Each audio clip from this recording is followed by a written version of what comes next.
मेरा नाम प्रभात सिंह बोरा है। Good evening sir. और जिस टॉपिक में मैं आज बात करने आया हूँ वो है national education policy 2020।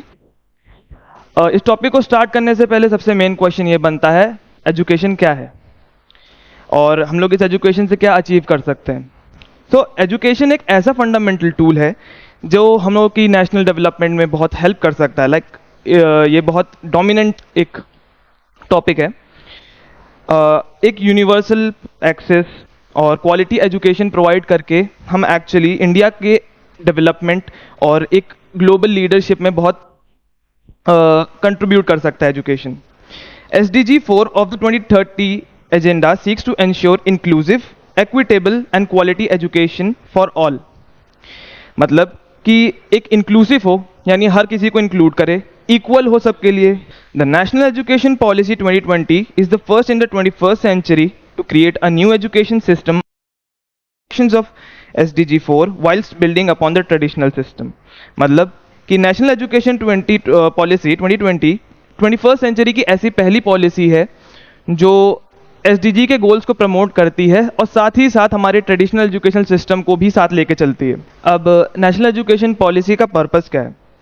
National education के पॉलिसी का एक पर्पस है कि एक ऐसे अच्छे ह्यूमन बींग्स को कैपेबल करना ताकि वो एक रैशनल थॉट्स अपने दिमाग में ओरिजिनेट कर सकें, उनके पास एक साइंटिफिक टेम्पर हो और एक एक्शन लेने की उनके पास अप्रोच हो। साइंटिफिक टेम्पर का मतलब होता है कि उनका एक ओपन माइंड हो, यानी को एक बदलाव के लिए रेजिस्टेंट ना हो कि हम चेंज नहीं होंगे। और एक्शन अप्रोच यानी कि केवल प्लान नहीं करना, ये नहीं करना कि अब इसी पर्पस को मद्देनज़र रखते हुए कुछ की ऑब्जेक्टिव्स हैं नेशनल एजुकेशन पॉलिसी के, जिसमें से सबसे पहला ऑब्जेक्टिव है universal access and equity. Access होना, कोई भी ऐसा ना रह जाए कि मेरे को एक्सेस नहीं है। और दूसरा ऑब्जेक्टिव है हमारा होलिस्टिक डेवलपमेंट, समग्र विकास। ऐसा ना रह जाए कि बच्चे केवल किताबी ज्ञान के लिए बुकवर्म बन के रह जाएं, केवल किताबों में रहें। उनके पास एक ऐसी अप्रोच होनी चाहिए, एक ऐसा उनके पास टेम्पर होना चाहिए कि वो उनकी एक पर्सनालिटी एक ओवरऑल एज अ जनरलिस्ट होनी चाहिए कि उनको आता है सब चीज़। तीसरी अप्रोच है स्ट्रॉन्ग फाउंडेशनल लर्निंग। जब बच्चे का नींव बहुत स्ट्रांग होगी तो ऑब्वियसली एक मॉन्यूमेंट और या फिर बिल्डिंग बहुत स्ट्रांग होगा। तो इस पे खास ध्यान देने के लिए हमारे की ऑब्जेक्टिव रखी गई है नेशनल एजुकेशन पॉलिसी की। फोर्थ पॉइंट है अपने की ऑब्जेक्टिव्स का मल्टीपल डिसिप्लिनरी अप्रोच। पांचवा हमारा ऑब्जेक्टिव है vocational education and skill development. छठा ऑब्जेक्टिव है यूज़ ऑफ टेक्नोलॉजी। बदलते ज़माने के साथ बढ़ना ही समझदारी की बात है। अब हम लोग अपने ट्रेडिशनल सिस्टम पे रह जाएंगे तो वो करेगी ग्रोथ को। सेवेंथ ऑब्जेक्टिव है हमारा सिग्निफिकेंस टू मदर टंग।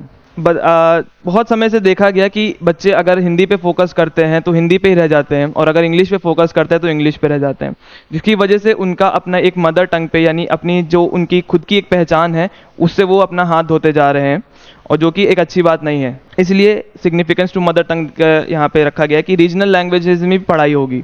अब मेन फीचर्स हमारे नेशनल एजुकेशन पॉलिसी के, पहला फीचर है early childhood care and education, यानी कि बच्चों का अच्छे से ध्यान रखा जाए। सेकंड हमारा मेन फीचर है फाउंडेशनल लिटरेसी एंड न्यूमरेसी, कि उनको बेसिक न्यूमरेसी और लिटरेसी सिखाई जाए कि पढ़ना लिखना और मैथ्स के क्वेश्चन सॉल्व करना। 5+3+3+4 मॉडल, जो कि पहले 10+2 सिस्टम था, अब इसको चेंज करके 5 इयर्स का फाउंडेशनल लर्निंग कर दी गई है। 3 साल का प्रिपरेटरी स्टेज, 3 साल का मिडिल स्टेज और 4 ईयर का सीनियर स्टेज। फोर्थ फीचर है हमारे नेशनल एजुकेशन पॉलिसी का multiple disciplinary and holistic approach, जो कि पहले बता चुके हैं।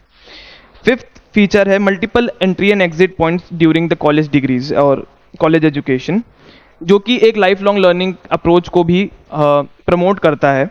सिक्स्थ फीचर हमारा है teacher training and professional development. केवल बच्चों के डेवलपमेंट पे ही फोकस ना किया जाए, अगर उनका टीचर अच्छा नहीं होगा तो बच्चे कैसे आगे बढ़ेंगे। तो इसलिए यहाँ पे टीचर ट्रेनिंग और प्रोफेशनल डेवलपमेंट की क्लासेस भी रखी जाएंगी, जिसका असेसमेंट भी होगा। असेसमेंट रिफॉर्म्स, जैसे कि पहले हम लोग असेसमेंट करते थे केवल सिंपल प्रोजेक्ट बना करके, अब उसको चेंज करके एम्फेसिस किया जाएगा कि एक कॉम्प्रिहेंसिव अप्रोच के साथ हो कि बच्चे की अंडरस्टैंडिंग है कि नहीं प्रोजेक्ट को लेकर के। Vocational and skill based learning, यानी कि एक एम्प्लॉयबिलिटी बढ़ेगी इससे और कॉलेज एजुकेशन वर्थ इट होगा। नवा फीचर है फाइनेंशियल सपोर्ट, जो बच्चे अफोर्ड नहीं कर पाते हैं। अब यहाँ पे कुछ चैलेंजेस भी हैं ये बहुत एक सडन चेंज है हमारे एजुकेशन सिस्टम में। तो यहाँ पे हमारे पास फाइनेंशियल कंस्ट्रेंट्स बहुत सारे हैं। सरकार को अच्छा खासा बजट इस पे एलोकेट करने की ज़रूरत पड़ेगी। इंफ्रास्ट्रक्चर और रिसोर्स लिमिटेशंस है हमारे पास, क्योंकि गांव में बहुत ही, गांव और कुछ कस्बों में बहुत ही हमारे पास रिसोर्स लिमिटेशंस होती हैं, जिसका एक सोल्यूशन ये भी हो सकता है कि हम वहाँ पे जो एग्जिस्टिंग चीज़ें हैं उसको डेवलप कराएं और प्राइवेट कंपनीज और ऑर्गेनाइजेशंस को भी वेलफेयर करने के लिए अप्रोच करें। तीसरा हमारे पास चैलेंज है टाइम कंज्यूमिंग टास्क, क्योंकि टीचर्स को भी ट्रेनिंग देनी है, इसलिए ये टाइम कंज्यूमिंग टास्क है, इंफ्रास्ट्रक्चर बिल्ड करना, बजट पास करना, तो इस वजह से। फोर्थ हमारा चैलेंज है रेजिस्टेंस टू चेंज, क्योंकि लोग जल्दी चेंज नहीं करते। जैसे कि सर ने एक बार बताया था कि एटीट्यूड्स बहुत धीरे धीरे चेंज होते हैं।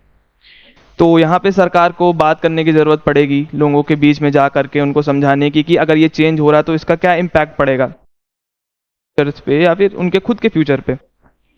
Monitoring and evaluation can be challenging, क्योंकि अब टीचर ट्रेनिंग प्रोग्राम्स पे भी ध्यान दिया जा रहा है, तो अब उनका मॉनिटर कैसे किया जाएगा, उनकी टीचर्स की अटेंडेंस भी चेक होगी।